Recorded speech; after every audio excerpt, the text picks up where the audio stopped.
PSC റീസ്റ്റാർട്ടിൻ്റെ പുതിയൊരു വീഡിയോയിലേക്ക് എല്ലാവർക്കും സ്വാഗതം. നമ്മളിന്ന് ഡിസ്കസ് ചെയ്യുന്നത് ഇന്ത്യൻ പൊളിറ്റിയാണ്. ലക്ഷ്മികാന്തിൻ്റെ ഇന്ത്യൻ പൊളിറ്റി. സിവിൽ സർവീസ് ആയിക്കോട്ടെ, UPSC, അതുപോലെ തന്നെ SSC, അതുപോലെ ഈ വരുന്ന Kerala PSC degree level exams, അതുപോലെ തന്നെ KS തുടങ്ങിയിട്ടുള്ള എക്സാംസിന് ഏറ്റവും കൂടുതൽ ഇമ്പോർട്ടൻ്റ് ആയിട്ട് നമുക്ക് പഠിക്കാനുള്ള ഒരു സബ്ജക്റ്റ് എന്ന് പറയുന്നത് കോൺസ്റ്റിറ്റ്യൂഷനാണ്. ആ കോൺസ്റ്റിറ്റ്യൂഷനിൽ തന്നെ നമ്മൾ SCERT ബുക്സിനെ ആശ്രയിക്കാറുണ്ട്. എങ്കിൽ തന്നെയും SCERT ബുക്സിന് പുറമെ നമ്മൾ പഠിക്കേണ്ട ഏറ്റവും പ്രധാനപ്പെട്ട ഒരു ബുക്കാണ് ഇന്ത്യൻ പൊളിറ്റി, ലക്ഷ്മികാന്തിൻ്റെ ഇന്ത്യൻ പൊളിറ്റി. ആ ഇന്ത്യൻ പൊളിറ്റിയിലെ പ്രധാനപ്പെട്ട ചില ഭാഗങ്ങളാണ് നമ്മളിന്ന് ഡിസ്കസ് ചെയ്യുന്നത്. അതിലാദ്യമായിട്ട് നമുക്ക് നോക്കാനുള്ളത് അതിൻ്റെ ഹിസ്റ്റോറിക്കൽ ബാക്ക്ഗ്രൗണ്ടാണ്. ഏതിൻ്റെ ഹിസ്റ്റോറിക്കൽ ബാക്ക്ഗ്രൗണ്ടാണ്? ഭരണഘടനയുടെ ഹിസ്റ്റോറിക്കൽ ബാക്ക്ഗ്രൗണ്ടാണ്. നമുക്കറിയാം, നമ്മുടെ ഭരണഘടനയുടെ ചരിത്രം പരിശോധിച്ചാൽ 1946 നമ്മളുടെ ഭരണഘടനാ നിർമ്മാണ സഭ നിലവിൽ വരുന്നതെന്ന് നമുക്കറിയാം, അല്ലേ? 1946 നിലവിൽ വന്ന ഭരണഘടനാ നിർമ്മാണ സഭയാണ് ഇന്ത്യക്കാർക്കായിട്ടൊരു ഭരണഘടന നിർമ്മിക്കുന്നത്. ഇത് ഭരണഘടനാ നിർമ്മാണ സഭ ഭരണഘടനയെ ഔദ്യോഗികമായിട്ട് നിലവിൽ വന്നതായിട്ട് അംഗീകരിക്കുന്നത് 1949 നവംബർ 26 അല്ലേ? പിന്നീട് അത് ഒഫീഷ്യലായിട്ട് വരുന്നത് 1950 ജനുവരി 26 അപ്പോൾ അതെല്ലാം നമുക്കറിയാം, അതെല്ലാം അതിൻ്റെ ചരിത്രമാണ്. പക്ഷേ അതിന് മുൻപിൽ ഇന്ത്യയിൽ ഒരുപാട് ആക്റ്റുകൾ ഉണ്ടായിരുന്നു എന്നുള്ളത്. അതിലൊന്നാണ് 1935 ഗവൺമെൻറ് ഓഫ് ഇന്ത്യ ആക്ട്. അതിനു മുൻപ് ഒരുപാട് ആക്റ്റുകൾ ബ്രിട്ടീഷ് ഗവൺമെൻറ് ഇന്ത്യയുമായി ബന്ധപ്പെട്ടുള്ള അഫയേഴ്സിന് പാസ്സാക്കപ്പെട്ടിട്ടുള്ള ഒരുപാട് നിയമങ്ങളുണ്ട്. അതിൻ്റെ ഒരു തുടക്കം എന്ന് നോക്കിയാൽ നമുക്കറിയാം, 1600 ഇംഗ്ലീഷ് ഈസ്റ്റ് ഇന്ത്യ കമ്പനി ബ്രിട്ടനിൽ സ്ഥാപിക്കുന്നത്. 1600 കാലഘട്ടങ്ങളിൽ കുറച്ച് ബ്രിട്ടീഷ് വ്യാപാരികളെല്ലാം ചേർന്നുകൊണ്ട് ഇംഗ്ലീഷ് ഈസ്റ്റ് ഇന്ത്യ കമ്പനി എവിടെ സ്ഥാപിക്കുന്നു? ബ്രിട്ടനിൽ സ്ഥാപിക്കുന്നു.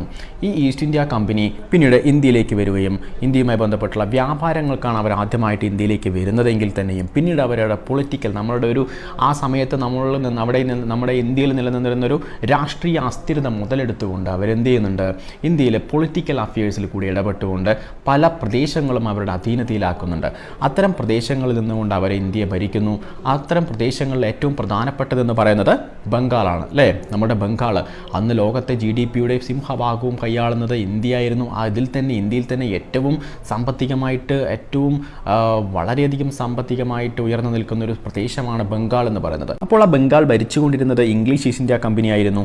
ഇംഗ്ലീഷ് ഈസ്റ്റ് ഇന്ത്യ കമ്പനിക്ക് ഇന്ത്യയുമായിട്ടുള്ള വ്യാപാരത്തിൻ്റെ കുത്തക അവകാശം തന്നെ നൽകപ്പെട്ടിട്ടുണ്ട്. ക്വീൻ എലിസബത്ത് രാജ്ഞി ഒരു ചാർട്ടർ ഒപ്പുവെച്ചുകൊണ്ട്, ഒരു പ്രമാണം തന്നെ ഒപ്പുവെച്ചുകൊണ്ട് ഇംഗ്ലീഷ് ഈസ്റ്റ് ഇന്ത്യ കമ്പനിക്ക് നൽകുകയുണ്ടായിട്ടുണ്ട്.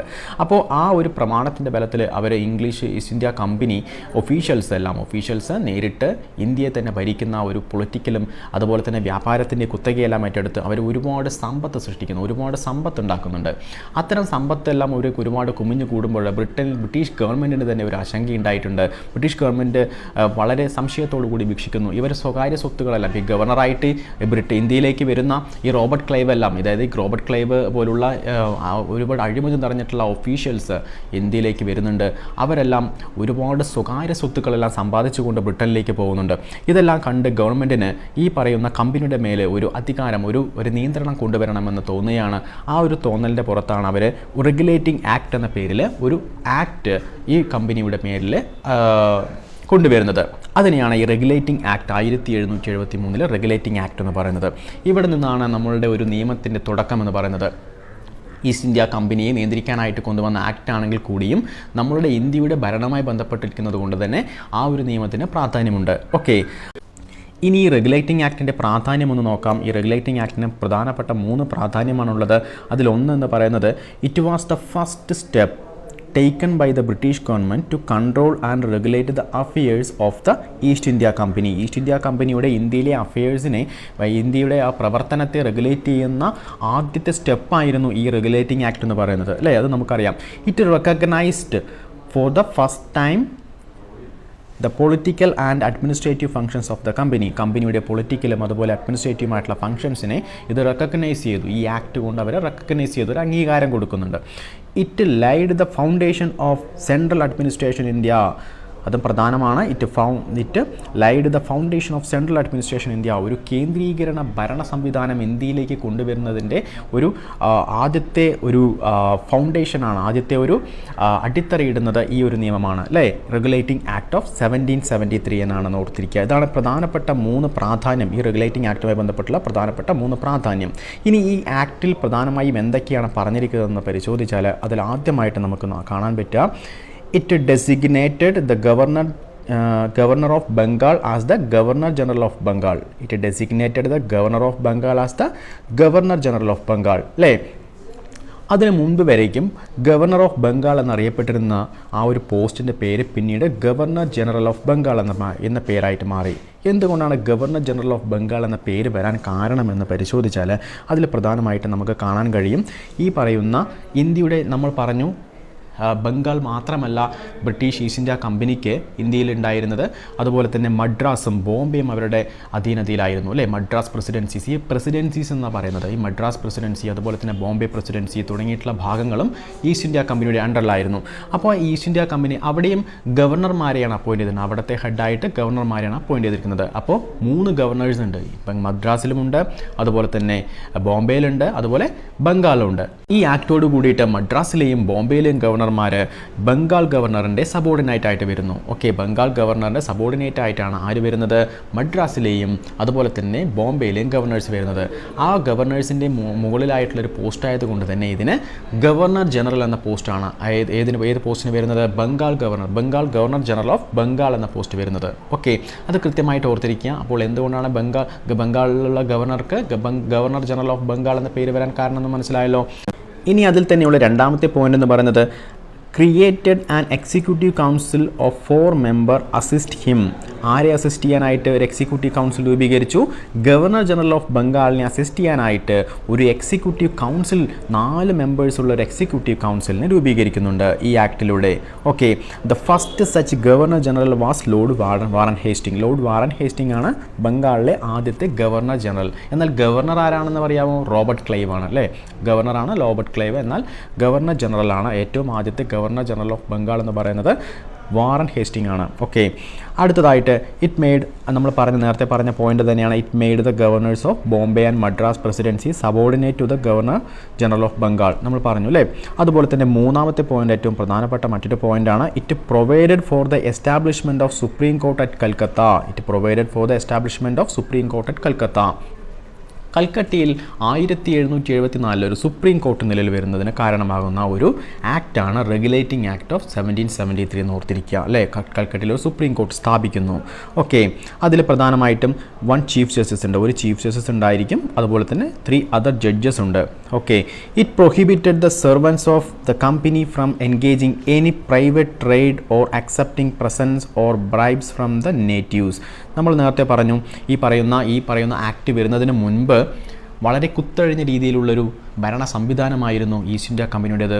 പല ഒഫീഷ്യൽസും എന്ത് ചെയ്യുന്നുണ്ട്? അവരുടെ സ്വകാര്യ സ്വത്തുക്കൾ വർദ്ധിപ്പിക്കുന്നതിനായിട്ട് പല നേറ്റീവ്സുമായിട്ടും ഒരുപാട് ഇല്ലീഗൽ ആക്ടിവിറ്റീസിൽ ഏർപ്പെടുന്നുണ്ടായിരുന്നു. അപ്പോൾ അതിനെയെല്ലാം പ്രൊഹിബിറ്റ് ചെയ്തുകൊണ്ടുള്ള ഒരു ആക്റ്റായിരുന്നു 1773ലേത്. അതുപോലെ തന്നെ it strengthen the control of the British government over the company by requiring the court of directors. ഈ കോർട്ട് ഓഫ് ഡയറക്ടേഴ്സ് എന്ന് പറഞ്ഞിട്ടുള്ളൊരു ഗവേണിംഗ് ബോഡി രൂപീകരിക്കുന്നുണ്ട്. ഈ കോർട്ട് ഓഫ് ഡയറക്ടേഴ്സ് എന്ന് പറഞ്ഞൊരു ഗവേണിംഗ് ബോഡി രൂപീകരിക്കുന്നുണ്ട്. ആരെ കൺട്രോൾ ചെയ്യാനായിട്ട്? ഈ പറയുന്ന ഈസ്റ്റ് ഇന്ത്യ കമ്പനിയെ കൺട്രോൾ ചെയ്യാനായിട്ട് കോർട്ട് ഓഫ് ഡയറക്ടേഴ്സ് എന്ന് പറഞ്ഞിട്ടുള്ളൊരു ഗവേണിംഗ് ബോഡി രൂപീകരിക്കുന്നു. അതിൻ്റെ അണ്ടറിൽ revenue, civil and military affairs എല്ലാം കൺട്രോൾ ചെയ്യപ്പെടുന്നു. ഈസ്റ്റ് ഇന്ത്യ കമ്പനിയുടെ റവന്യൂവും അതുപോലെ തന്നെ സിവിൽ മിലിറ്ററി അഫയേഴ്സ് എല്ലാം കൺട്രോൾ ചെയ്യുന്നതിനായിട്ട് ആരെ കൊണ്ടുവരുന്നു? ഒരു കോർട്ട് ഓഫ് ഡയറക്ടേഴ്സ് എന്ന് പറഞ്ഞിട്ടുള്ളൊരു ഗവേണിംഗ് ബോഡി കൊണ്ടുവരുന്നു. അപ്പോൾ ഇത്രയും കാര്യങ്ങളാണ് ഈ 1773 റെഗുലേറ്റിംഗ് ആക്ടുമായി ബന്ധപ്പെട്ടുള്ള പ്രധാനപ്പെട്ട ഫീച്ചേഴ്സ്. അത് കൃത്യമായിട്ട് ഒന്ന് ഓർത്തിരിക്കുക. ആദ്യമായിട്ട് പറഞ്ഞത് എന്താണ്? ഗവർണർ ജനറൽ ഓഫ് ബംഗാൾ എന്ന് പറയുന്നത് ഒരു പോസ്റ്റ് വരുന്നുണ്ട് അല്ലേ. ഗവർണർ ഓഫ് ബംഗാൾ മാറി ഗവർണർ ജനറൽ ഓഫ് ബംഗാൾ എന്ന് വരുന്നുണ്ട്. ആദ്യത്തെ ഗവർണർ ജനറൽ ആരാണ്? ലോർഡ് വാറൻ ഹേസ്റ്റിംഗ് ആണ്. അതുപോലെ തന്നെ ഗവർണർ ജനറലിനെ സഹായിക്കാനായിട്ട്, ഭരണകാര്യങ്ങൾ സഹായിക്കാനായിട്ട് ഒരു എക്സിക്യൂട്ടീവ് കൗൺസിൽ രൂപീകരിക്കുന്നുണ്ട് അല്ലേ. ആ ഒരു എക്സിക്യൂട്ടീവ് കൗൺസിൽ എത്ര മെമ്പേഴ്സ് ഉണ്ടായിരിക്കും? 4 മെമ്പേഴ്സ് ഉണ്ടായിരിക്കും. അതുപോലെ തന്നെ കൽക്കത്തയിൽ ഒരു സുപ്രീം കോർട്ട് സ്ഥാപിക്കുന്നുണ്ട് അല്ലേ. 1773 ഈ ആക്ട് പ്രകാരമാണ് 1774 കൽക്കട്ടയിൽ ഒരു സുപ്രീം കോർട്ട് നിലവിൽ വരുന്നതെന്നും കൂടി ഓർത്തിരിക്കുക. അതുപോലെ തന്നെ അടുത്തതായിട്ട് ഇതിൽ പ്രധാനമായിട്ട് വരുന്നത് കോർട്ട് ഓഫ് ഡയറക്ടേഴ്സ് ആണ്. ഈ കോർട്ട് ഓഫ് ഡയറക്ടേഴ്സ് എന്നൊരു ഗവേണിംഗ് ബോഡി രൂപീകരിക്കുന്നുണ്ട്. കമ്പനിയുടെ അഫയേഴ്സിനെ കൺട്രോൾ ചെയ്യാനായിട്ട് ഒരു ഗവേണിംഗ് ബോഡി രൂപീകരിക്കുന്നതിൻ്റെ പേരാണ് കോർട്ട് ഓഫ് ഡയറക്ടേഴ്സ്. അപ്പോൾ ഇത്രയും കാര്യങ്ങളാണ് 1773 റെഗുലേറ്റിംഗ് ആക്ടുമായിട്ട് ബന്ധപ്പെട്ട് നമ്മൾ പഠിക്കേണ്ടതായിട്ടുള്ളത്. ഓക്കെ, അടുത്തതായിട്ട് amending act of 1781. Amending act of 1781 ആ പേര് പോലെ തന്നെ ഇത് ഏത് ആക്ടിനെയാണ് അമെൻഡ് ചെയ്യുന്നത്? ഏത് റെഗുലേറ്റിംഗ് ആക്ടിനെ? 1773 നിലവിൽ വന്ന റെഗുലേറ്റിംഗ് ആക്ടിനെ അമെൻഡ് ചെയ്തുകൊണ്ടിട്ടുള്ള ഒരു ആക്ടാണ് 1781 അമെൻഡിങ് ആക്ട്. ഇത് മറ്റൊരു പേരിലും അറിയപ്പെടുന്നു. ആ പേരാണ് act of settlements. Act of settlement എന്നുകൂടി അറിയപ്പെടുന്ന 1781 ആക്ട് പ്രകാരം പ്രധാനമായിട്ടുള്ള ഒരു ഫീച്ചർ, ഈ ആക്ടിൻ്റെ ഫീച്ചർ എന്ന് പറയുന്നത്, it exempted the governor general and council from the jurisdiction of the supreme court. ഈ ആക്ട് പ്രധാനമായിട്ടും വരാനുള്ളൊരു കാരണം എന്ന് പറയുന്നത്, നമ്മൾ പറഞ്ഞു സുപ്രീം കോർട്ട് രൂപീകരിക്കപ്പെട്ടു എന്ന് പറഞ്ഞു അല്ലേ.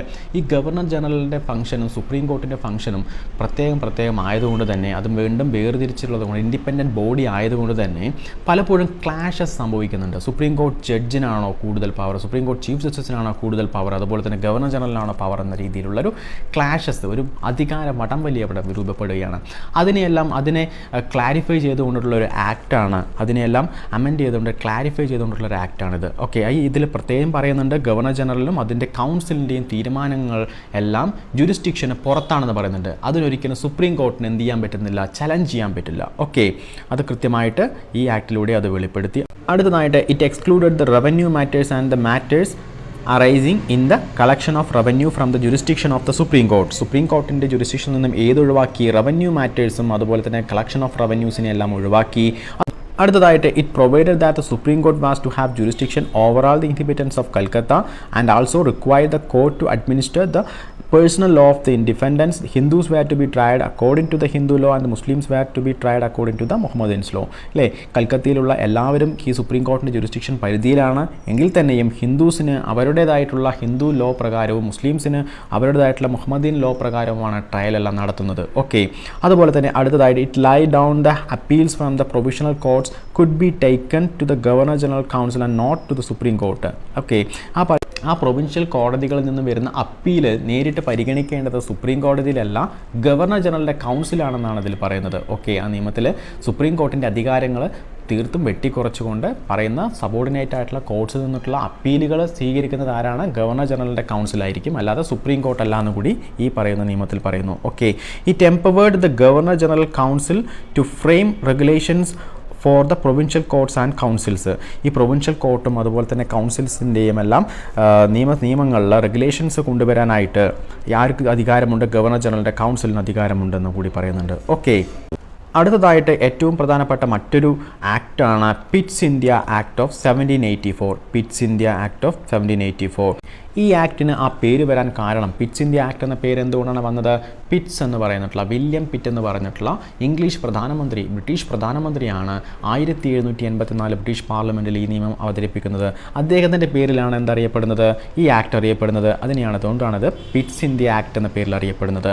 ഈ ആക്ട് പ്രകാരം പ്രധാനപ്പെട്ട ഈ ആക്ടിൻ്റെ ഫീച്ചേഴ്സ് എന്ന് നോക്കിയാൽ അതിലാദ്യമായിട്ട് നമുക്ക് കാണാൻ കഴിയും, it distinguished between the commercial and political functions of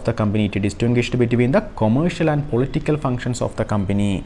ഈ ആക്ട് പ്രകാരം ഈസ്റ്റ് ഇന്ത്യ കമ്പനിയുടെ കൊമേഴ്ഷ്യലും പൊളിറ്റിക്കലുമായിട്ടുള്ള ഫംഗ്ഷൻസിനെ വേർതിരിക്കുന്നു. It allowed the court of directors to manage the commercial affairs but created a new body called board of control to manage political affairs. ഈ political അഫയേഴ്സിനെയും commercial അഫയേഴ്സിനെയും വിഭജിച്ചു എന്ന് പറഞ്ഞു. അതിൽ നമ്മൾക്കറിയാം കൊമേഴ്ഷ്യൽ അഫയേഴ്സിനെ മാനേജ് ചെയ്യാനായിട്ട് കോർട്ട് ഓഫ് ഡയറക്ടേഴ്സിനെ ചുമതലപ്പെടുത്തുന്നു. അതുപോലെ തന്നെ ഈ പറയുന്ന പൊളിറ്റിക്കൽ അഫയേഴ്സിനെ മാനേജ് ചെയ്യാനായിട്ട് പുതിയൊരു ബോഡി ക്രിയേറ്റ് ചെയ്യുകയാണ്. അതിൻ്റെ പേരാണ് ബോർഡ് ഓഫ് കൺട്രോൾ. അപ്പോൾ അതിൻ്റെ പേരാണ് ബോർഡ് ഓഫ് കൺട്രോൾ എന്നൊരു ബോഡി ക്രിയേറ്റ് ചെയ്യുന്നു. ഇതൊരു ഡബിൾ ഗവൺമെൻറ് എന്ന സിസ്റ്റത്തിലേക്ക് മാറുന്നു. നമ്മളുടെ ആ ഒരു establishment of double government system കൊണ്ടുവരുന്നത് ഏത് ആക്ടിലൂടെയാണ്? 1784 പിറ്റ്സ് ഇന്ത്യ ആക്ട് ആണെന്ന് ഓർത്തിരിക്കുക. അടുത്തത് നോക്കിയാൽ, it empowered the board of control to supervise and direct all operation of civil and military government or revenues of the British possession in India. ബ്രിട്ടീഷുകാരുടെ പ്രധാനപ്പെട്ട ഭൂസ്വത്തുക്കൾക്കുമായി ബന്ധപ്പെട്ടിട്ടുള്ള എല്ലാ മിലിറ്ററി അതുപോലെ തന്നെ റവന്യൂ പരമായിട്ടുള്ള ഓപ്പറേഷൻസിനെയും കൺട്രോൾ ചെയ്യുന്നത് ആരാണ്? ബോർഡ് ഓഫ് കൺട്രോൾ ആണെന്ന് കൃത്യമായിട്ട് ഈ നിയമത്തിലൂടെ നിർവചിക്കുന്നു. ഈ നിയമത്തിൽ ഏറ്റവും പ്രധാനപ്പെട്ട മറ്റൊരു വസ്തുത എന്ന് പറയുന്നത്, ഇതിലാദ്യമായിട്ട് ഇന്ത്യയിലുള്ള ബ്രിട്ടീഷുകാരെ അധീനതയിലാക്കിയിട്ടുള്ള ഇന്ത്യൻ പ്രദേശങ്ങളെ അവർ ആദ്യമായിട്ട് എന്ത് ചെയ്യുന്ന ഒരു നിയമത്തിൽ തന്നെ തന്നെ ആദ്യമായിട്ട് ബ്രിട്ടീഷ് പൊസഷൻസ്, ബ്രിട്ടീഷുകാരുടെ സ്വത്തുക്കളെന്ന് വിശേഷിപ്പിക്കപ്പെടുന്ന ആദ്യത്തെ സന്ദർഭമാണ്, ആദ്യത്തെ നിയമമാണ് ഏത് പറയുന്നത്, ആ പിറ്റ്സ് ഇന്ത്യ ആക്റ്റിൽ പറയുന്നത്. ഓക്കെ, ആ പിറ്റ്സ് ഇന്ത്യ ആക്റ്റിലാണ് ഈ പരാമർശമുള്ളത്. ബ്രിട്ടീഷ് പൊസഷൻസ് ആണെന്ന് കൃത്യമായിട്ടുള്ള പരാമർശം വരുന്നത് ഈ ആക്റ്റിലാണെന്ന് കൃത്യമായിട്ട് ഓർത്തിരിക്കുക. ഓക്കെ, ഇനി ആക്റ്റുമായി ബന്ധപ്പെട്ടുള്ള പ്രധാന ഫീച്ചേഴ്സ് നമ്മൾ പറഞ്ഞു. അതിൽ ഏറ്റവും ആദ്യം ശ്രദ്ധിക്കേണ്ടത് ഈ പറയുന്ന കമ്പനിയുടെ കൊമേഴ്ഷ്യലും പൊളിറ്റിക്കൽ ഫംഗ്ഷൻസിനെയും ഇത് വേർതിരിച്ചു. അതിൽ കൊമേഴ്ഷ്യൽ ഫംഗ്ഷൻസ് ആർക്ക് കൊടുത്തു, കോർട്ട് ഓഫ് ഡയറക്ടേഴ്സിൻ്റെ കീഴിലാക്കി. അതുപോലെ തന്നെ പൊളിറ്റിക്കൽ ഫംഗ്ഷൻസ് ആർക്ക് കൊടുത്തു, പുതിയൊരു ബോഡി ക്രിയേറ്റ് ചെയ്തു, അതിനാണ് ബോർഡ് ഓഫ് കൺട്രോൾ എന്ന് പറയുന്നത്. ആ ബോർഡ് ഓഫ് കൺട്രോളിൻ്റെ കീഴിലാണ് പൊളിറ്റിക്കൽ ഫംഗ്ഷൻസ് കൊടുക്കുന്നത്. ഓക്കെ, ഈ പൊളിറ്റിക്കൽ ഫംഗ്ഷൻസിന് കീഴിലുള്ള പൊളിറ്റിക്കൽ ഫംഗ്ഷൻസ് എന്ന് പറയുമ്പോൾ അത് പ്രധാനമായിട്ടും സിവിൽ ആൻഡ് മിലിറ്ററി ഗവൺമെൻറ്, അതുപോലെ തന്നെ റവന്യൂ കളക്ഷൻസ് തുടങ്ങിയിട്ടുള്ള പല കാര്യങ്ങളും ഈ പറയുന്ന പൊളിറ്റിക്കൽ ഫംഗ്ഷൻസിൻ്റെ കീഴിൽ വരുന്നു. അതെല്ലാം ബോർഡ് ഓഫ് കൺട്രോളിൻ്റെ കീഴിലായി. അടുത്തതായിട്ട് ആക്ട് ഓഫ് 1786. ആക്ട് ഓഫ് 1786 ചെറിയൊരു ആക്റ്റാണ്. ഇതിൽ പ്രധാനമായിട്ടും ഈ ആക്ട് വരാൻ കാരണം ലോർഡ് കോൺവാലിസ് ആണ്. ലോർഡ് കോൺവാലിസ് നമുക്കറിയാം, ഇന്ത്യയുടെ ഗവർണർ ജനറൽ ആയിരുന്ന ലോർഡ് കോൺവാലിസ്. ആ ഗവർണർ ജനറലായിട്ട് പോസ്റ്റിംഗ് ചെയ്യുമ്പോൾ ഗവർണർ ജനറലിൻ്റെ പോസ്റ്റിലേക്ക് അദ്ദേഹം ഇരിക്കണമെങ്കിൽ അദ്ദേഹത്തിന് ചില നിബന്ധനകളുണ്ടായിരുന്നു. ആ നിബന്ധനകൾ പ്രകാരം ഈ ആക്ട് നിലവിൽ വരുന്നത്. അതിൽ ഒന്നാമത്തേതെന്ന് പറയുന്നത് he should be given the power to override the decision of his council in special cases. ചില സ്പെഷ്യൽ കേസസിൽ അദ്ദേഹത്തിൻ്റെ എക്സിക്യൂട്ടീവ് കൗൺസിലിൻ്റെ ഡിസിഷനെ മറികടക്കാനുള്ള അധികാരം വേണമെന്ന് പറയുന്നുണ്ട്. ഓക്കെ, ഈ ഗവർണർ ജനറലിന് എക്സിക്യൂട്ടീവ് കൗൺസിലിൻ്റെ ഡിസിഷൻ എന്തായാലും തന്നെയും അതിനെ ഓവർറൈഡ് ചെയ്യാൻ, അതിനെ മറികടക്കാനുള്ള ഒരു പവർ ആർക്ക് വേണം, ഈ പറയുന്ന ഗവർണർ ജനറലിന് വേണമെന്ന് പറയുന്നുണ്ട്. ഓക്കെ, അത് കൊണ്ടുവന്ന ആക്റ്റാണ് 1786. അതുപോലെ തന്നെ he would also be the commander in chief. അതുപോലെ തന്നെ അദ്ദേഹമാണ് ഈ പറയുന്ന മിലിറ്ററിയുടെ കമാൻഡർ ഇൻ ചീഫായിട്ട് കൂടി വർത്തിക്കാൻ അദ്ദേഹത്തിന് അധികാരം വേണമെന്ന് കൂടി പറയുന്നുണ്ട്. ഇത് രണ്ടും നടപ്പിലാക്കുന്ന ഒരു ആക്റ്റാണ് 1786 ആക്ട് ഓഫ് 1786 എന്ന് പറയുന്നത്. ഓക്കെ, ഇത് വലിയ ഒരു ഇമ്പോർട്ടൻ്റ് ആയിട്ടുള്ള ഒരു ആക്ട് അല്ല, എങ്കിൽ തന്നെയും ഏറ്റവും കൂടുതൽ ഇമ്പോർട്ടൻ്റ് ആയിട്ടുള്ളത് പിറ്റ്സ് ഇന്ത്യ ആക്ട് ആണെന്ന് കൂടി ഓർത്തിരിക്കുക. അടുത്തതായിട്ട് ചാർട്ടർ ആക്ട് ഓഫ് 1793. എന്താണ് ചാർട്ടർ ആക്ട്? നമ്മൾ നേരത്തെ പഠിച്ചു, ഒരു ചാർട്ടർ സൈൻ ചെയ്ത് കൊടുക്കുന്നുണ്ട്. ആർക്ക്? ഇംഗ്ലീഷ് ഈസ്റ്റ് ഇന്ത്യ കമ്പനിക്ക്. 1600 രൂപീകരിക്കപ്പെട്ട ഇംഗ്ലീഷ് ഈസ്റ്റ് ഇന്ത്യ കമ്പനിക്ക് ക്വീൻ എലിസബത്ത് രാജ്ഞി എന്ത് ചെയ്യുന്നുണ്ട്, ഒരു ചാർട്ടർ അല്ലെങ്കിൽ ഒരു പ്രമാണം സൈൻ ചെയ്ത് കൊടുക്കുന്നുണ്ട്. ആ പ്രമാണപ്രകാരം ഇന്ത്യയിലെ എല്ലാ വ്യാപാരങ്ങളുടെയും കുത്തകാവകാശം ആർക്കാണ്? ഈസ്റ്റ് ഇന്ത്യ കമ്പനിക്കാണ്. ആ ഈസ്റ്റ് ഇന്ത്യ കമ്പനിക്ക് കുത്തകാവകാശം അനുവദിച്ചുകൊണ്ടുള്ള ഒരു പ്രമാണമാണ് നമ്മൾ ചാർട്ടർ എന്ന് പറയുന്നത്. ആ ചാർട്ടറുമായി ബന്ധപ്പെട്ടുള്ള ആക്റ്റാണ് ചാർട്ടർ ആക്ട്. ഓക്കെ, ഈ ആക്ടിൻ്റെ കാലാവധി എന്ന് പറയുന്നത് 20 വർഷത്തേക്കാണ് ആദ്യമായിട്ട് ഇത് കൊടുക്കുന്നത്. ആ ഓരോ 20 വർഷം കഴിയുമ്പോഴും അടുത്തതായിട്ട് വീണ്ടും ഒരു 20 വർഷത്തേക്ക് കൂടി എന്ത് ചെയ്യുന്നു, കാലാവധി നീട്ടിക്കൊടുക്കുന്നു. അങ്ങനെ നീട്ടി കൊടുക്കുന്ന ആക്ടുകളാണ് ഈ ചാർട്ടർ ആക്ടുകൾ. ഓക്കെ, ഈ ചാർട്ടർ ആക്ട് 1793 നമുക്ക് ഇമ്പോർട്ടൻ്റ് ആയിട്ട് വരുന്നത്. ഈ 1793 കഴിഞ്ഞാൽ ഈ വർഷം പഠിക്കാൻ നമുക്ക് സിമ്പിളാണ്. 20 വർഷത്തിന് ശേഷം 20 വർഷം ആഡ് ചെയ്ത് കൊടുത്താൽ മതി. ഓക്കെ, 1793 ചാർട്ടർ ആക്ട് കഴിഞ്ഞാൽ പിന്നെ അടുത്ത ചാർട്ടർ ആക്ട് 20 വർഷങ്ങൾക്ക് ശേഷം എപ്പോഴാണ് വരുന്നത്? 1813 ചാർട്ടർ ആക്ട്. അതുപോലെ തന്നെ 1833 അടുത്ത ചാർട്ടർ ആക്ട് വരുന്നുണ്ട്. അതിൻ്റെ അടുത്തതായിട്ട് എപ്പോഴാണ് വരിക? 1853 ഒരു ചാർട്ടർ ആക്ട് വരുന്നുണ്ട്. അപ്പോൾ ഈ ചാർട്ടർ ആക്ടുകളുടെ വർഷങ്ങൾ പഠിക്കാൻ സിമ്പിളാണ്. 1793 മുതൽ 20 വർഷങ്ങൾ ആഡ് ചെയ്ത് കഴിഞ്ഞാൽ നമുക്ക് എന്ത് ചെയ്യാൻ പറ്റും, ഈ ചാർട്ടർ ആക്ടിൻ്റെ വർഷങ്ങൾ കിട്ടും. ഓക്കെ, ഈ ചാർട്ടർ ആക്ട് ഓഫ് 1793 എന്ന് പറയുന്നതിൽ പ്രധാനപ്പെട്ട ഫീച്ചേഴ്സ് എന്ന് പറയുന്നത് it extended the overriding power to given the Lord Cornwallis over his council to all future governor generals and governors. നമ്മൾ നേരത്തെ പറഞ്ഞിരുന്നു ലോർഡ് കോൺവാലിസിന് ചില അധികാരങ്ങൾ കൊടുത്തുകൊണ്ട്, സ്പെഷ്യലായിട്ടുള്ള ചില അധികാരങ്ങൾ കൊടുത്തുകൊണ്ടുള്ള ഒരു ആക്ട് നിലവിൽ വന്നിരുന്നു പറഞ്ഞു. ആ ആക്ട് അതിൽ പ്രധാനമായിട്ട് വരുന്നത് ഈ പറയുന്ന എക്സിക്യൂട്ടീവ്, അതായത് നമ്മളുടെ ഗവർണർ ജനറലിൻ്റെ എക്സിക്യൂട്ടീവ് കൗൺസിലിൻ്റെ തീരുമാനങ്ങളെ മറികടക്കാനായിട്ട് ഗവർണർ ജനറൽക്ക് അധികാരം കൊടുക്കുന്ന ഒരു നിയമമാണ്. ആ നിയമം മറ്റുള്ള ഗവർണർ, ഇനി വരുന്ന ലോർഡ് കോൺവാലിസിന് ശേഷം വരുന്ന ഗവർണർ ജനറൽക്കും ബാധകമാക്കിക്കൊണ്ടാണ് ഈ ആക്ട് വരുന്നത്.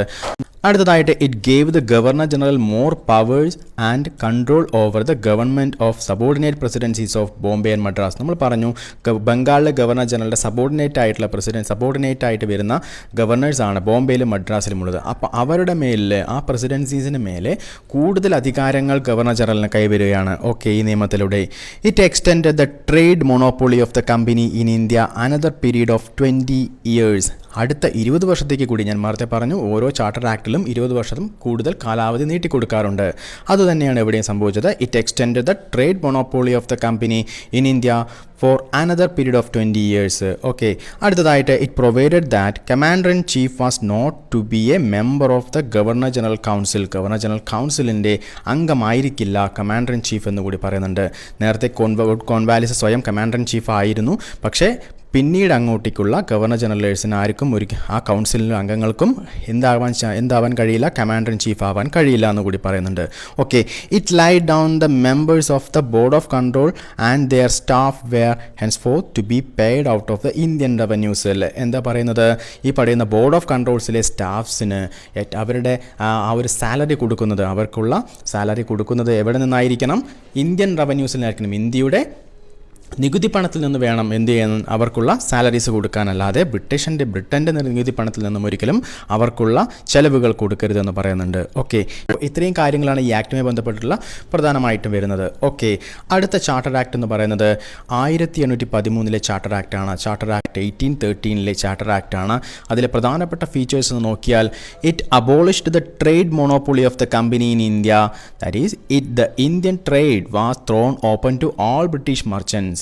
However, it continued the monopoly of the company over trade in tea and trade with China. എന്താ പറയുന്നത്, ഇതിൽ ഈ ചാർട്ടർ ആക്ട് പ്രകാരം എന്ത് അബോളിഷ് ചെയ്തു? നേരത്തെ പറഞ്ഞു നമ്മൾ ഈ ചാർട്ടർ ആക്ട് പ്രധാനമായിട്ടും കമ്പനിക്ക്, ബ്രിട്ടീഷ് ഈസ്റ്റ് ഇന്ത്യ കമ്പനിക്ക് എന്ത് ചെയ്യുന്നുണ്ട്? ഈ പറയുന്ന ഇന്ത്യയുടെ കച്ചവടത്തിൻ്റെ കുത്തക അവകാശം കൊടുക്കുന്നുണ്ട്. മറ്റൊരു കമ്പനിക്കും ഇവിടെ വന്ന് കച്ചവടം ചെയ്യാൻ പറ്റില്ല. ഈസ്റ്റ് ഇന്ത്യ കമ്പനിക്ക് മാത്രമേ ഇവിടെ നിന്ന് കച്ചവടം ചെയ്യാൻ പറ്റുള്ളൂ. അപ്പോൾ ഇതുമായി ബന്ധപ്പെട്ടിട്ട് ഈ ഒരു കുത്തക അവകാശം എടുത്തു കളയുന്നുണ്ട്. പക്ഷേ കുത്തകാവകാശം ടീയുമായി ബന്ധപ്പെട്ടിട്ടുള്ള എല്ലാ ട്രേഡിൻ്റെയും കുത്തകാവകാശം അപ്പോഴും ഈസ്റ്റ് ഇന്ത്യ കമ്പനിക്ക് തന്നെയാണ്. അതുപോലെ തന്നെ ചൈനയിലുള്ള വ്യാപാരത്തിൻ്റെ കുത്തകാവകാശവും ഏത് കമ്പനിക്ക് തന്നെയാണ്? ഈസ്റ്റ് ഇന്ത്യ കമ്പനിക്ക് തന്നെയാക്കി നിലനിർത്തി. ഓക്കെ, ബാക്കി മറ്റുള്ള ട്രേഡ്സിൻ്റെ എല്ലാത്തിൻ്റെയുമുള്ള കുത്തകാവകാശം കമ്പനിയിൽ നിന്ന് എടുത്തു മാറ്റി. ബ്രിട്ടനിലെ മറ്റ് മർച്ചൻസിന് എന്ത് ചെയ്യാൻ അവകാശമുണ്ട്? ഇന്ത്യയുമായിട്ട് ട്രേഡ് ചെയ്യാനുള്ള അവകാശം കൊടുക്കുന്ന ഒരു ചാർട്ടർ ആക്റ്റാണ് 1813 ചാർട്ടർ ആക്ട് എന്ന് കൂടി ഓർത്തിരിക്കുക. അതുപോലെ തന്നെ അടുത്തതായിട്ട് it asserted the sovereignty of the British crown over the company's territories India. അത് ഒന്നുകൂടി ഉറപ്പിക്കുകയാണ് അല്ലേ, ബ്രിട്ടീഷ് ക്രൗണിൻ്റെ ഒരു പരമാധികാരം എവിടെ? കമ്പനിയുടെ ടെറിട്ടറി, ഇന്ത്യയിലുള്ള ടെറിട്ടറിയുടെ മേലെ ബ്രിട്ടീഷ് ക്രൗണിൻ്റെ ഒരു പരമാധികാരം ഒന്നുകൂടി ഉറപ്പിക്കുന്ന ഒരു ആക്ട് കൂടിയാണ് ഏത്? 1813 ചാർട്ടർ ആക്ട്.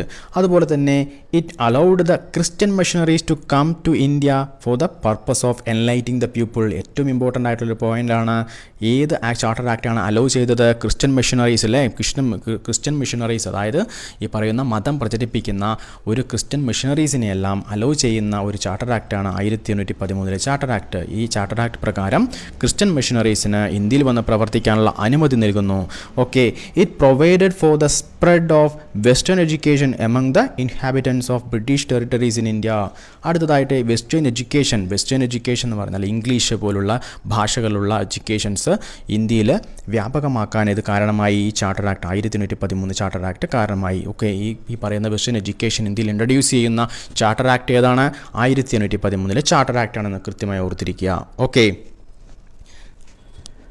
ഇനി ചാർട്ടർ ആക്ടിലെ പ്രധാനപ്പെട്ട കാര്യങ്ങൾ ഒന്നുകൂടി ഓർത്തിരിക്കുക. അതിലേറ്റവും ആദ്യത്തേത് ബ്രിട്ടീഷ് ഈസ്റ്റ് ഇന്ത്യ കമ്പനിയുടെ ഒരു കുത്തകാവകാശം മൊണോപ്പോളി എന്ത് ചെയ്യുന്നുണ്ട്? അബോളിഷ് ചെയ്യുന്ന ഒരു ചാർട്ടർ ആക്ടാണ് 1813 ചാർട്ടർ ആക്ട് എന്ന് കൃത്യമായി ഓർത്തിരിക്കുക. അടുത്തതായിട്ട് ക്രിസ്ത്യൻ മിഷണറീസിന് ഇന്ത്യയിൽ വരാനും അവരുടെ മതം പ്രചരിപ്പിക്കാനുമുള്ള അവസരമൊരുക്കി കൊടുത്തൊരു ചാർട്ടർ ആക്ടാണ് 1813 ചാർട്ടർ ആക്ട്. അതുപോലെ തന്നെ വെസ്റ്റേൺ എഡ്യൂക്കേഷൻ ഇന്ത്യയിൽ ഇൻട്രൊഡ്യൂസ് ചെയ്യുന്ന ഒരു ചാർട്ടർ ആക്ടാണ് 1813 ചാർട്ടർ ആക്ട്. ഇപ്പോൾ ഇത്രയും കാര്യങ്ങൾ കൃത്യമായിട്ട് ഈ 3 കാര്യങ്ങൾ ഏറ്റവും പ്രധാനമായിട്ടും ഓർത്തിരിക്കുക.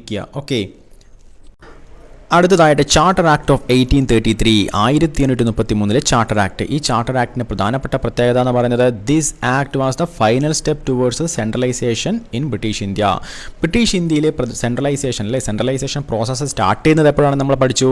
1773 റെഗുലേറ്റിംഗ് ആക്ടിലാണ് സെൻട്രലൈസേഷൻ എന്ന് പറഞ്ഞിട്ടുള്ള ആ ഒരു കേന്ദ്രീകൃത ഭരണ സംവിധാനത്തിൻ്റെ ഒരു തുടക്കം എന്ന് പറയുന്നത്. ഓക്കെ, ഭരണത്തിൻ്റെ എല്ലാ നിയന്ത്രണവും ഒരു കേന്ദ്രത്തിലേക്ക് കൊണ്ടുവരുന്നൊരു പ്രോസസ്സ്, അതിനാണ് സെൻട്രലൈസേഷൻ എന്ന് പറയുന്നത്. അപ്പോൾ സെൻട്രലൈസേഷൻ പ്രോസസ്സിനെ സ്റ്റാർട്ട് ചെയ്യുന്നത് 1773 അതിൻ്റെ ഫൈനൽ സ്റ്റെപ്പ് എന്ന് പറയുന്നത് ഏറ്റവും അവസാനത്തെ ഒരു ആക്ട് എന്ന് പറയുന്നത് 1833 ഓക്കെ. ഈ 1833 ആക്ടിൻ്റെ പ്രധാനപ്പെട്ട ഫീച്ചേഴ്സ് നോക്കിയാൽ അതിൽ ആദ്യത്തേത്, it made the governor general of Bengal as the governor general of India. It made the governor general of Bengal as the governor general of India. എന്താ പറയുന്നത്?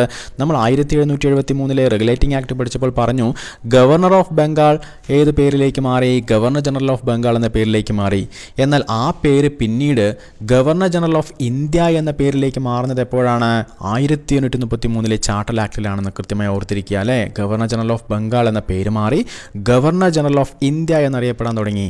എന്താണ് ഇതിൽ സംഭവിക്കുന്നത് നോക്കാം. 1833 ആകുമ്പോഴേക്കും ഒരുപാട് പ്രദേശങ്ങൾ, മദ്രാസ് ബോംബെ പ്രസിഡൻസീസിന് പുറമെ ഒരുപാട് പ്രദേശങ്ങൾ, ഇന്ത്യയുടെ പ്രദേശങ്ങൾ ആർക്ക് കീഴിലേക്ക് വരുന്നു? ഈസ്റ്റ് ഇന്ത്യ കമ്പനിയുടെ കീഴിലേക്ക് വരുന്നു. അപ്പോൾ ഏകദേശം ഒരു ഓവറോൾ ഇന്ത്യയുടെ തന്നെ ആ ഒരു കൺട്രോൾ ഇന്ത്യയിലേക്ക് വരുന്നുണ്ട്. അതുകൊണ്ടാണ് അവർ ആ പേര് കൊടുക്കുന്നത്, ഗവർണർ ജനറൽ ഓഫ് ഇന്ത്യ എന്ന പേര്. Okay, governor general of Bengal എന്ന് മാറി ഗവർണർ ജനറൽ ഓഫ് ഇന്ത്യ എന്ന പേര് സ്വീകരിക്കുന്നത്.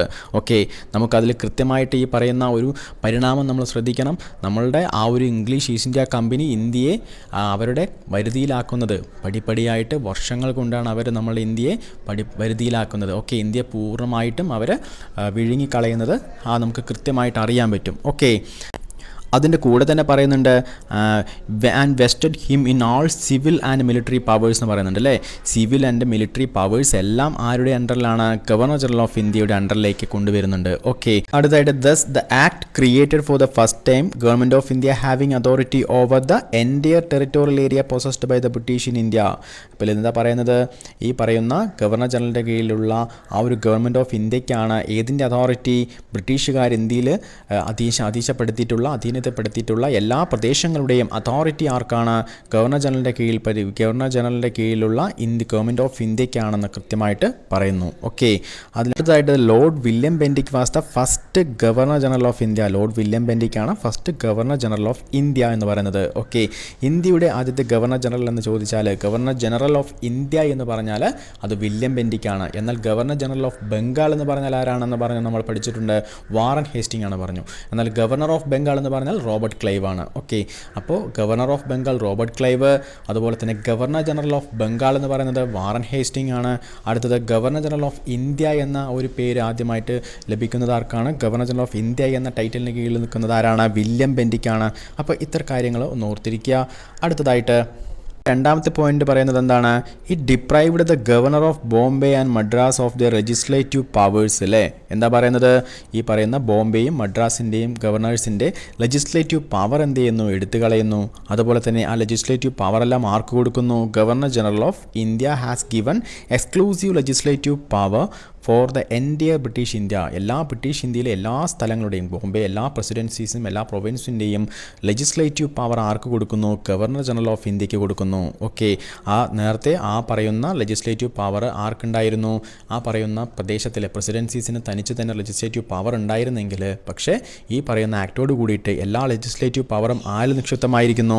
ഗവർണർ ജനറൽ ഓഫ് ഇന്ത്യയിലേക്ക് വന്നു ചേരുകയാണ്. The laws made under the previous acts were called regulations, while laws made under this act were called acts. എന്താ പറയുന്നത്?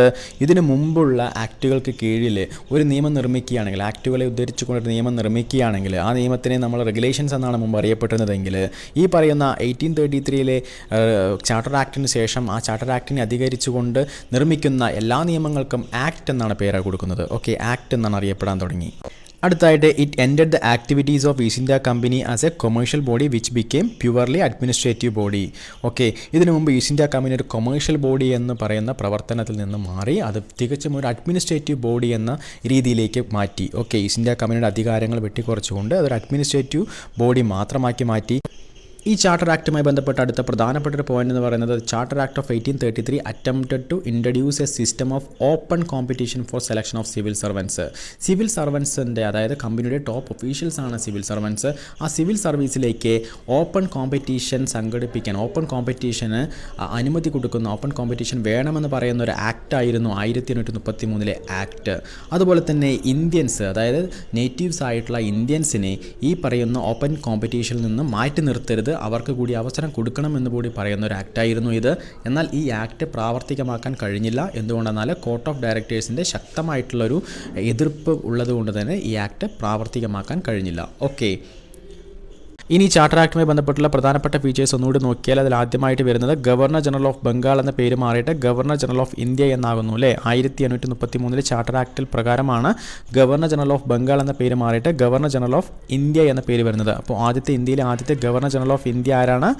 വില്യം ബെൻഡിക്കാണെന്ന് കൃത്യമായിട്ട് ഓർത്തിരിക്കുക. അതുപോലെ തന്നെ ബോംബെ അതുപോലെ മദ്രാസ് പ്രസിഡൻസീസിൻ്റെ ലെജിസ്ലേറ്റീവ് പവേഴ്സ് എല്ലാം ആരിലേക്ക് വന്ന് ചേരുന്നുണ്ട്? ഗവർണർ ജനറൽ ഓഫ് ഇന്ത്യയിലേക്ക് വന്ന് ചേരുന്നുണ്ട്. അപ്പോൾ സെൻട്രലൈസേഷൻ പ്രോസസ്സിൻ്റെ ഏറ്റവും അവസാനത്തെ സ്റ്റെപ്പാണ് ഈ പറയുന്ന 1833 ചാർട്ടർ ആക്ട്. എന്നാൽ സെൻട്രലൈസേഷൻ പ്രോസസ്സ് സ്റ്റാർട്ട് ചെയ്യുന്നത് എപ്പോഴാണ്? 1773 റെഗുലേറ്റിംഗ് ആക്ട് മുതൽ സ്റ്റാർട്ട് ചെയ്ത് ഇത് 1833 ചാർട്ടർ ആക്ട് വരെ എത്തി. ഓക്കെ, അതുപോലെ തന്നെ it entered the activities of east India company as A commercial body അല്ലേ. ഈസ്റ്റ് ഇന്ത്യ കമ്പനിയുടെ ഒരു കൊമേഴ്ഷ്യൽ ബോഡി എന്നുള്ളൊരു ഒരു പ്രവർത്തനത്തെ ഇല്ലാതാക്കി അത് വെറും ഒരു അഡ്മിനിസ്ട്രേറ്റീവ് ബോഡി മാത്രമാക്കി മാറ്റി. ഓക്കെ, അതുപോലെ തന്നെ ഈ ചാർട്ടർ ആക്ടിൽ പ്രധാനപ്പെട്ട മറ്റൊരു പോയിൻ്റാണ് ഈ സിവിൽ സർവീസിലേക്ക് ഒരു ഓപ്പൺ കോമ്പറ്റീഷൻ നടത്തണമെന്നുള്ളത്. ഓക്കെ, ഈ സിവിൽ സർവീസിലേക്ക് ഒരു ഓപ്പൺ കോമ്പറ്റീഷൻ വേണമെന്ന് പറയുന്ന ആദ്യത്തെ ആക്ടാണ് 1833 ആക്ട്. ഈ സിവിൽ സർവൻസ് എന്ന് പറയുന്നത് ഈ പറയുന്ന ഗവൺമെൻറ് ഒഫീഷ്യൽസ് ആണ് അല്ലേ, ഹയർ ഒഫീഷ്യൽസിനെയാണ് സിവിൽ സർവൻസ് എന്ന് പറയുന്നത്. ആ സിവിൽ സർവൻസിലേക്ക് ഇന്ത്യക്കാരെ കൂടി പരിഗണിക്കണമെന്ന് പറയുന്ന ഒരു ആക്റ്റും ഏതാണ്? 1833 ആക്ടാണെന്ന് കൃത്യമായിട്ട് ഓർത്തിരിക്കുക. എന്നാൽ ഇത് കോർട്ട് ഓഫ് ഡയറക്ടേഴ്സിൻ്റെ ഒരു ശക്തമായിട്ടുള്ള ഒരു എതിർപ്പ് തുടർന്ന് ഈ പറയുന്ന ആക്ട് അത് പൂർണ്ണമായ തോതിൽ പ്രാവർത്തികമാക്കിയില്ല. ഓക്കെ, ഈ പറയുന്ന നിയമം മാത്രം. ഓക്കെ, അടുത്തതായിട്ട് ചാർട്ടർ ആക്ട് ഓഫ് 1853. ഈ ചാർട്ടർ ആക്ടിൻ്റെ പ്രധാന പ്രത്യേകത എന്ന് പറയുന്നത് ഏറ്റവും അവസാനത്തെ ചാർട്ടർ ആക്ടാണ് 1853. ഇത് പ്രകാരം ഇതിൽ പ്രധാനപ്പെട്ട ഫീച്ചേഴ്സ് നോക്കിയാൽ it separated for the first time the legislative and executive functions of the governor general's council. Governor ജനറലിൻ്റെ കൗൺസിലിൻ്റെ എക്സിക്യൂട്ടീവും അതുപോലെ തന്നെ ലെജിസ്ലേറ്റീവുമായിട്ടുള്ള ഫംഗ്ഷൻസിനെ സെപ്പറേറ്റ് ചെയ്തു, അതായത് വിഭജിച്ചു. ഓക്കെ, എക്സിക്യൂട്ടീവ് നേരത്തെ ഗവർണർ ജനറൽ ഇതിനു മുമ്പ് എങ്ങനെയാണ് ഫംഗ്ഷൻ ചെയ്തിരുന്നതെന്ന് പറഞ്ഞാൽ ഗവർണർ ജനറൽസിൻ്റെ കൗൺസിൽ എക്സിക്യൂട്ടീവ് അഥവാ ലെജിസ്ലേറ്റീവ് അതായത് നിയമം നിർമ്മിക്കുന്ന പ്രക്രിയയും അതുപോലെ തന്നെ നിയമം നടപ്പാക്കുന്ന പ്രക്രിയയും. എക്സിക്യൂട്ടീവ് എന്ന് പറഞ്ഞാൽ നിയമം നടപ്പാക്കുന്ന പ്രക്രിയ, അതുപോലെ തന്നെ നിയമം നിർമ്മിക്കുന്ന പ്രക്രിയയാണ് ലെജിസ്ലേറ്റീവ് ഫംഗ്ഷൻസ്. ഈ ലെജിസ്ലേറ്റീവ് ഫംഗ്ഷൻസും അതുപോലെ തന്നെ എക്സിക്യൂട്ടീവ് ഫംഗ്ഷൻസും ഒരേ കൗൺസിൽ തന്നെയാണ് നടപ്പിലാക്കിയിരുന്നത്. ഓക്കെ, ആ ഒരേ കൗൺസിൽ തന്നെ ഇത് നടപ്പാക്കുമ്പോൾ ഒരുപാട് ന്യൂനതകൾ ഉണ്ടാവും. അപ്പോൾ അതെല്ലാം പരിഹരിക്കുന്നതിനായിട്ട് ഗവർണർ ജനറൽസിൻ്റെ കൗൺസിലിൽ എക്സിക്യൂട്ടീവ് ലെജിസ്ലേറ്റീവ് ഫംഗ്ഷൻസിനെ വേർതിരിക്കുകയാണ്. അതിന് പ്രകാരം ഒരു പുതിയ 6 ന്യൂ മെമ്പേഴ്സ് ആഡ് ചെയ്യണം. 6 ന്യൂ മെമ്പേഴ്സ് എന്ന് പറയുന്നത് എക്സിക്യൂട്ടീവ് ലെജിസ്ലേറ്റീവ് കൗൺസിലർ എന്ന പേരിൽ ലെജിസ്ലേറ്റീവ് കൗൺസിൽ രൂപീകരിക്കുകയാണ്. ഒരു സെൻട്രൽ ലെജിസ്ലേറ്റീവ് കൗൺസിൽ രൂപീകരിക്കുന്നു. It established a separate governor general's legislative council which came to be known as Indian legislative council അല്ലെങ്കിൽ central legislative council. Central legislative council എന്ന പേരിൽ പുതിയൊരു legislative council എന്ത് ചെയ്യുന്നു? രൂപീകരിക്കുന്നു. അതിൽ 6 മെമ്പേഴ്സിനെ ആഡ് ചെയ്യുന്നു. ഓക്കെ, 6 മെമ്പേഴ്സോട് കൂടിയിട്ട് ഒരു legislative council, central legislative council രൂപീകരിക്കുന്ന ഒരു ചാർട്ടർ ആക്ടാണ് 1853 എന്നുള്ളത് കൃത്യമായിട്ട് ഓർത്തിരിക്കുക. Okay, this legislative wing of the council functioned as A mini parliament. ഈ ലെജിസ്ലേറ്റീവ് വിങ് മെയിനായിട്ട് ഒരു മിനി പാർലമെൻറ്റ് പോലെയാണ് ഫംഗ്ഷൻ ചെയ്യുന്നത്. അതുപോലെ തന്നെ adopting A same procedure as the British parliament. British പാർലമെൻറ്റിൽ എങ്ങനെയാണോ അതുപോലെ തന്നെയാണ് ഇതിൻ്റെ ഒരു ഫങ്ഷൻസ് എല്ലാം. ഓക്കെ, രണ്ടാമത്തെ പ്രധാനപ്പെട്ട പോയിന്റ് എന്ന് പറയുന്നത് it introduced an open competition system of selection and recruitment of civil servants. നമ്മൾ 1833 ചാർട്ടർ ആക്ടിൽ സിവിൽ സർവീസിന് ഓപ്പൺ കോമ്പറ്റീഷൻ സിസ്റ്റം കൊണ്ടുവന്നു എന്ന് പറഞ്ഞു, പക്ഷേ അത് നടപ്പിലായില്ല. അതുപോലെ തന്നെ ഇതിൽ ഈ പറയുന്ന ആക്ടിലോട് കൂടിയിട്ട് 1853 ആക്ടിൽ ഒരു ഓപ്പൺ കോമ്പറ്റീഷൻ സിവിൽ സർവൻസിൻ്റെ തെരഞ്ഞെടുപ്പിൽ ഒരു ഓപ്പൺ കോമ്പറ്റീഷൻ ഇത് ഇൻട്രൊഡ്യൂസ് ചെയ്യുന്നു. അതുപോലെ തന്നെ അതിൽ പ്രധാനമായിട്ട് ശ്രദ്ധിക്കേണ്ടതിൽ കവനേറ്റഡ് സിവിൽ സർവീസ് എന്ന് പറയുന്നുണ്ട്. കവനേറ്റഡ് സിവിൽ സർവീസ് എന്ന് പറയുന്നത് അത് ഏറ്റവും ടോപ്പ് ക്ലാസ്സിലുള്ള സിവിൽ സർവൻസ് ആണ്. അവിടെ ആ ക്ലാസ്സിലുള്ള സിവിൽ സർവൻസിൻ്റെ നിയമനത്തിലും ഇന്ത്യക്കാർക്ക് കൂടി അവസരം നൽകുന്ന ഒരു നിയമമാണ് ഇപ്പോൾ നിലവിൽ വന്നത്. ഓക്കെ, അതുപോലെ തന്നെ accordingly the Macaulay committee was appointed in 1854 അല്ലെ. ഒരു the committee of the Indian civil service എന്നറിയപ്പെടുന്ന Macaulay committee. Okay, Macaulay committee എപ്പോഴും അപ്പോയിൻറ്റ് ചെയ്യുന്നുണ്ട്? 1854 ഈ നിയമത്തിൻ്റെ അടിസ്ഥാനത്തിൽ, ഈ ചാർട്ടർ ആക്ടിൻ്റെ അടിസ്ഥാനത്തിൽ അപ്പോയിൻറ്റ് ചെയ്യുന്നുണ്ട്. അപ്പോൾ ഇത്രയും കാര്യങ്ങളൊന്ന് ഓർത്തിരിക്കുക. അടുത്തതായിട്ട് it extended the company's rule and allowed it to retain the possession of Indian territories on trust for the British crown, but it did not specify any particular period unlike the previous charters. Okay, this was a clear indication that the company's rule could not be terminated at any time by the parliament. അപ്പോൾ അതായത് ഈ പറയുന്ന parliament നമ്മൾ പറഞ്ഞു 20 വർഷത്തേക്ക് ഓരോ പ്രാവശ്യവും ഓരോ ചാർട്ടർ ആക്ട് ഇറക്കുമ്പോഴും ഓരോ ചാർട്ടർ ആക്ട് പാസ്സാക്കുമ്പോഴും ആ ചാർട്ടർ ആക്ടിൽ അടുത്ത 20 വർഷത്തേക്ക് കൂടിയിട്ട് എന്ത് ചെയ്യുന്നുണ്ട്, കമ്പനിക്ക് അതിൻ്റെ കുത്തക അവകാശം, അതായത് ഈ പറയുന്ന ഇന്ത്യയിൽ കച്ചവടത്തിന് മേലുള്ള അവകാശം സ്ഥാപിച്ചു കൊടുക്കുന്നുണ്ട്. ഇപ്പം എന്നാൽ ഈ ചാർട്ടർ ആക്ടിൽ 1853 ചാർട്ടർ ആക്ടിൽ പ്രത്യേകിച്ചൊരു പീരീഡ് പറയുന്നില്ല. ഓക്കെ, ആ പീരീഡ് കൃത്യം 20 വർഷത്തേക്കുള്ള പീരീഡ് എന്ന് പറഞ്ഞ് സ്പെസിഫൈ ചെയ്യുന്നില്ല. എന്നാൽ കമ്പനിയുടെ അവകാശങ്ങൾ എടുത്തു മാറ്റുകയും ചെയ്തിട്ടില്ല എങ്കിൽ തന്നെയും ഇത് കൃത്യമായിട്ടുള്ളൊരു പീരീഡ് സ്പെസിഫൈ ചെയ്തിട്ടില്ല. ഓക്കെ, അതുകൊണ്ട് തന്നെ ഏത് സമയത്ത് വേണമെങ്കിലും ബ്രിട്ടീഷ് പാർലമെൻറ്റിന് എന്ത് ചെയ്യാം, കമ്പനിയുടെ അവകാശങ്ങൾ തനിച്ച് ഏറ്റെടുക്കാനുള്ള ഒരു സ്വാതന്ത്ര്യം എന്ത് വരുന്നുണ്ട്, ഈ ചാർട്ടർ ആക്ട് കൊടുക്കുന്നുണ്ട്. ഓക്കെ, അതുപോലെ തന്നെ it introduced for the first time local representation in the Indian legislative council. Okay, നമ്മൾ പറഞ്ഞു സെൻട്രൽ ലെജിസ്ലേറ്റീവ് കൗൺസിൽ അല്ലെങ്കിൽ ഇന്ത്യൻ ലെജിസ്ലേറ്റീവ് കൗൺസിൽ രൂപീകരിച്ചെന്ന് പറഞ്ഞു. അതിൽ ആദ്യമായിട്ട് ലോക്കൽ റെപ്രസെൻറ്റേഷൻസ് കൊണ്ടുവരികയാണ്. Okay, of the 6 new legislative members of the governor general council 4 members were appointed by the local അല്ലെങ്കിൽ provincial governments of Madras, Bombay, Bengal and Agra. Madras, Bombay and Bengal, Agra തുടങ്ങിയിട്ടുള്ള ഭാഗത്തു നിന്നുള്ള പ്രൊവിൻഷ്യൽ ഗവൺമെൻറ്റ്സിൽ നിന്നുള്ള അംഗങ്ങളെ ഒരു 6 മെമ്പേഴ്സിൽ ലെജിസ്ലേറ്റീവ് കൗൺസിലിൽ 6 മെമ്പേഴ്സിനെന്ന് പറഞ്ഞു. അതിൽ 4 മെമ്പേഴ്സിനെ മദ്രാസ്, ബോംബെ, ബംഗാൾ, ആഗ്ര തുടങ്ങിയിട്ടുള്ള പ്രൊവിൻഷ്യൽ നിന്നിട്ടുള്ള ലോക്കൽ മെമ്പേഴ്സിനെയാണ് സെലക്ട് ചെയ്യുന്നത്. ലോക്കൽ മെമ്പേഴ്സ് എന്ന് പറഞ്ഞാൽ നമ്മൾ തെറ്റിദ്ധരിക്കരുത്, ഇന്ത്യക്കാരും അതിൽ മെമ്പേഴ്സ് അല്ല. ഓക്കെ, ഇന്ത്യക്കാരല്ല, അവിടെ പ്രൊവിൻഷ്യലുള്ള ചിലപ്പോൾ ഗവർണർ ആയിരിക്കാം, ഗവർണർ നിയമിക്കുന്ന ഒരാളായിരിക്കാം. ഓക്കെ, അവരാണ് പിന്നീട് ലെജിസ്ലേറ്റീവ് കൗൺസിലേക്ക് അംഗത്വം നേടുന്നത്. ഓക്കെ, ഇന്ത്യക്കാരും അപ്പോഴും ആ ഇന്ത്യൻ സെൻട്രൽ ലെജിസ്ലേറ്റീവ് കൗൺസിലിൽ അംഗമല്ല എന്ന കാര്യം കൃത്യമായിട്ട് ഓർത്തിരിക്കുക. ഓക്കെ, അപ്പോൾ ഇത്രയുമാണ് 1853 ചാർട്ടർ ആക്ടിലെ പ്രധാനപ്പെട്ട ഫീച്ചേഴ്സ് എന്ന് പറയുന്നത്. ഓക്കെ, അതിൽ പ്രധാനമായിട്ട് ഒന്നുകൂടി ഒന്ന് പരിശോധിച്ചാൽ അതിൽ ഏറ്റവും പ്രധാനമായിട്ട് ആദ്യമായിട്ട് വരുന്നത് എന്താണെന്ന് പറഞ്ഞാൽ നമ്മൾ സെൻട്രൽ ലെജിസ്ലേറ്റീവ് കൗൺസിൽ രൂപീകരിക്കുന്നുണ്ട് പറയുന്നുണ്ട് അല്ലേ. Legislative and executive functions governor ജനറലിൻ്റെ കൗൺസിലിൻ്റെ ലെജിസ്ലേറ്റീവ് ആൻഡ് എക്സിക്യൂട്ടീവ് ഫംഗ്ഷൻസ് വേർതിരിക്കുന്നു. അതുപോലെ തന്നെ ആ ലെജിസ്ലേറ്റീവ് ഫംഗ്ഷൻസ് നടപ്പിലാക്കുന്നതിനായിട്ട്, അതായത് നിയമനിർമ്മാണ പ്രക്രിയ നടപ്പിലാക്കാനായിട്ട് ഒരു സെൻട്രൽ ലെജിസ്ലേറ്റീവ് കൗൺസിൽ രൂപീകരിക്കുന്നുണ്ട്. 6 മെമ്പേഴ്സ് ഉള്ള ഒരു സെൻട്രൽ ലെജിസ്ലേറ്റീവ് കൗൺസിൽ രൂപീകരിക്കുന്നുണ്ട്. ഓക്കെ, ഈ 6 മെമ്പേഴ്സുള്ള കൗൺസിലിൽ പ്രധാനമായിട്ടുള്ള അംഗങ്ങൾ, അതായത് പ്രൊവിൻസിൽ നിന്നിട്ടുള്ള 4 അംഗങ്ങളും അതുപോലെ തന്നെ 2 അംഗങ്ങൾ വൈസ്രോയി നോമിനേറ്റ് ചെയ്യുന്ന 2 അംഗങ്ങളും അതുപോലെ തന്നെ പ്രൊവിൻസിൽ നിന്നിട്ട് മദ്രാസ്, ബോംബെ, ബംഗാൾ, ആഗ്ര തുടങ്ങിയിട്ടുള്ള 4 പ്രൊവിൻസിൽ നിന്നിട്ടുള്ള ലോക്കൽ മെമ്പേഴ്സ് എന്ന് പറഞ്ഞാൽ ബ്രിട്ടീഷുകാർ തന്നെയാണ്. ഓക്കെ, അവരും അതുകൂടിയിട്ടുള്ള ഒരു 6 മെമ്പേഴ്സിൻ്റെ ഒരു ലെജിസ്ലേറ്റീവ് കൗൺസിൽ രൂപീകരിക്കുന്നുണ്ട്. പ്രധാനമായിട്ടും അതാണ്. അതിനുശേഷം പ്രധാനമായിട്ട് മറ്റൊരു കാര്യം ശ്രദ്ധിക്കേണ്ടതെന്ന് പറയുന്നത് it introduce an open competition system of selection and recruitment of civil സർവൻസിന് നമ്മൾ 1833 ആദ്യമായിട്ടൊരു അറ്റംപ്റ്റ് നടത്തുന്നത്. ഒരു ഓപ്പൺ കോമ്പറ്റീഷൻ സിവിൽ സർവീസിലേക്ക് ഒരു ഓപ്പൺ കോമ്പറ്റീഷൻ നടത്തുന്നത്, അതിനൊരു അറ്റംപ്റ്റ് നടത്തുന്നത് 1833 അത് നിലവിൽ വരുന്നത്, അത് പ്രാവർത്തികമാകുന്നത് 1853 ചാർട്ടർ ആക്ടോട് കൂടിയാണ്. അതിൽ ഓപ്പൺ കോമ്പറ്റീഷനിൽ പ്രധാനമായിട്ട് കവനേറ്റഡ് സിവിൽ സർവീസ് എന്ന് പറയും. ആ കവനേറ്റഡ് സിവിൽ സർവീസ്, അതായത് ഉയർന്ന തസ്തികയിലുള്ള സിവിൽ സർവീസിലേക്ക് ഇന്ത്യക്ക് നേറ്റീവായിട്ടുള്ള ഇന്ത്യൻസിനെ കൂടിയിട്ട് ആ ഒരു കോമ്പറ്റേറ്റീവ് പ്രോസസ്സിൻ്റെ ഭാഗമാക്കാൻ തീരുമാനിക്കുന്നുണ്ട്. അതുപോലെ തന്നെ മക്കാളെ കമ്മിറ്റി ഇതുമായി ബന്ധപ്പെട്ട് അപ്പോയിൻറ്റ് ചെയ്യുന്നുണ്ട്. Okay, 1854 Indian civil service committee എന്നറിയപ്പെടുന്നത് മക്കാളെ കമ്മിറ്റി കൂടി ഇതിൽ അപ്പോയിൻറ്റ് ചെയ്യുന്നുണ്ട്. ഓക്കെ, അപ്പോൾ ഇത്രയുമാണ് ഇതിൽ പ്രധാനമായിട്ടും ഇതിൽ ശ്രദ്ധിക്കേണ്ടതായിട്ട്, ഈ ചാർട്ടർ ആക്ടുമായി ബന്ധപ്പെട്ട് ശ്രദ്ധിക്കേണ്ടതായിട്ടുള്ള കാര്യങ്ങൾ. ഓക്കെ, അപ്പോൾ ഇതുവരെ നമ്മൾ 1773 റെഗുലേറ്റിംഗ് ആക്ട് മുതൽ 1853 ചാർട്ടർ ആക്ട് വരെയുള്ള കാര്യങ്ങൾ നമ്മൾ പഠിച്ചു. ഇനി അടുത്തതായിട്ട് ഗവൺമെൻറ് ഓഫ് ഇന്ത്യ ആക്ടുകളാണ്. 1858 മുതലുള്ള ഗവൺമെൻറ് ഓഫ് ഇന്ത്യ ആക്ടുകളാണ്. അത് അടുത്ത ക്ലാസ്സിലേക്ക്, അടുത്ത പാർട്ടിലായിട്ട് നമുക്ക് പഠിക്കാം. ഓക്കെ.